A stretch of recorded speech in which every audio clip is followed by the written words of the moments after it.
क्या हुआ जब अयोध्या राम मंदिर में विराजमान राम लल्ला की मूर्ति चलने लगी। इस अद्भुत दृश्य को देखकर मंदिर में मौजूद सभी लोगों के रोंगटे खड़े हो गए। दोस्तों, इस चमत्कार को देखकर आपके भी पैरों तले जमीन खिसक जाएगी। आखिर किसके साथ हुआ ये अद्भुत चमत्कार? आखिर क्या है इस घटना के पीछे की सच्चाई? जानने के लिए इस वीडियो को अंत तक देखिएगा।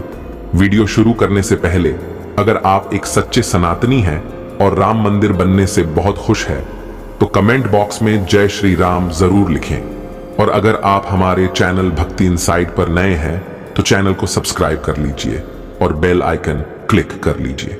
यह घटना उस समय की जब तकरीबन 500 वर्ष का इंतजार खत्म होने वाला था और प्रभु श्री राम लल्ला के भव्य मंदिर का प्राण प्रतिष्ठा समारोह होने वाला था। सभी लोग बेहद खुश थे क्योंकि यह उन सब कार्य सेवकों का बलिदान का प्रतीक था जिन्होंने हंसते हुए मंदिर के लिए अपने प्राणों का बलिदान दे दिया। लेकिन जब पता चला कि राम मंदिर की प्राण प्रतिष्ठा के लिए 22 जनवरी 2024 का दिन तय किया है, तो पूरे देश में खुशी की लहर दौड़ पड़ी। लेकिन सभी लोगों से आग्रह किया गया था कि कोई भी 22 जनवरी के दिन अयोध्या ना आए, क्योंकि उस दिन केवल देश की बड़ी बड़ी हस्तियों को ही प्राण प्रतिष्ठा में सम्मिलित होने का न्योता दिया गया था।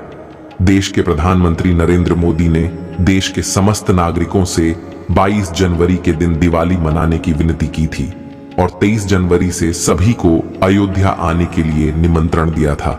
लेकिन ऐसा कहा जाता है कि पौराणिक समय में राम मंदिर को बचाने के लिए कई दिव्य साधु संतों ने मुगलों के सामने युद्ध किया और उन्हें एक बार पराजित भी किया। इस युद्ध में तकरीबन 4000 साधुओं ने अपने प्राण गंवाए थे। तो जब राम मंदिर का इतना बड़ा प्राण प्रतिष्ठा का समारोह होने वाला था, तो देश विदेश से कई साधु 22 जनवरी के दिन अयोध्या पहुंचने के लिए रवाना हुए। इन्हीं साधुओं में से एक साधु का नाम था बाल मुकुंद जी महाराज, जिनका जन्म मुस्लिम परिवार में हुआ था। लेकिन बढ़ती उम्र के साथ उन्हें एहसास हुआ कि सनातन ही सत्य है। उन्होंने महसूस किया कि सनातन संस्कृति में 33 कोटि देवी देवता है जिनके संदर्भ में शास्त्रों में वर्णन मिलता है, और अन्य धर्म के जो ईश्वर है वह खुद को केवल भगवान का संदेश वाहक बताते हैं।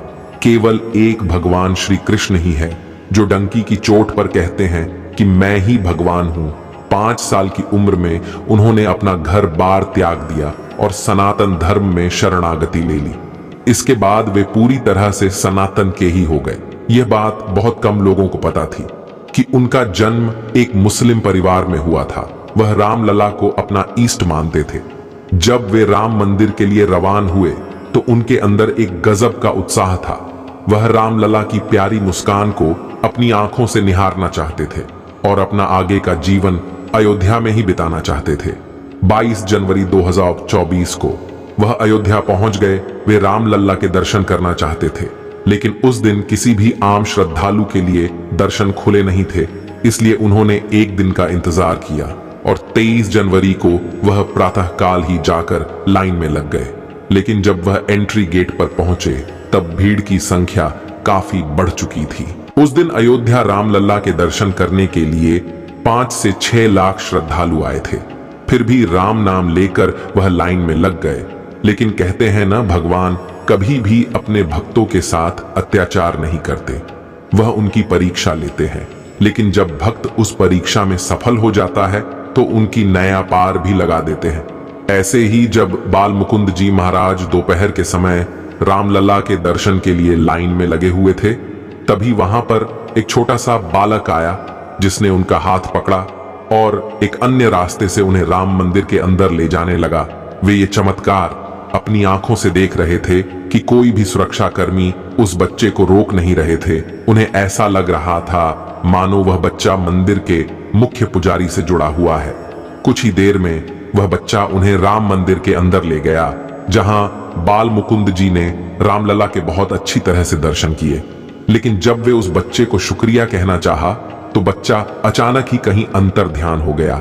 ऐसा लग रहा था मानो साक्षात रामलला उन्हें बिना किसी रोक रुकावट मंदिर के अंदर तक छोड़ने आए हो। उसके बाद उन्होंने वहां पर उपस्थित कई सुरक्षा कर्मियों से उस बच्चे के बारे में पूछा, लेकिन सभी का कहना था कि आप तो मंदिर के अंदर अकेले आ रहे थे, आपके साथ कोई भी बच्चा नहीं था। ये चमत्कार देखकर उन दिव्य साधु महाराज के भी रोंगटे खड़े हो गए, क्योंकि जिस प्रकार रसखान को भगवान श्री कृष्ण बाल रूप में मिले थे, उसी तरह से आज बाल मुकुंद जी को भी राम लला ने बाल स्वरूप में दर्शन दिए थे। यह उनके लिए ऐतिहासिक पल था। इससे हमें यह भी समझ आता है कि व्यक्ति का जन्म चाहे किसी भी धर्म में हुआ हो, चाहे किसी भी जाति में हुआ हो, मनुष्य धर्म और जाति के नाम पर भेदभाव कर सकता है, लेकिन भगवान की नजरों में हम सभी उनके बच्चे होते हैं और वह सभी भेदभाव को हटाकर अपने भक्तों को स्वीकार करते हैं और अपने भक्त को दर्शन भी देते हैं। दोस्तों, आप इस चमत्कार के बारे में क्या सोचते हैं? हमें कमेंट बॉक्स में जरूर बताइएगा। अगर आपको ये वीडियो पसंद आया तो वीडियो को लाइक करें, कमेंट करें और इस वीडियो को ज्यादा से ज्यादा शेयर करें। धन्यवाद।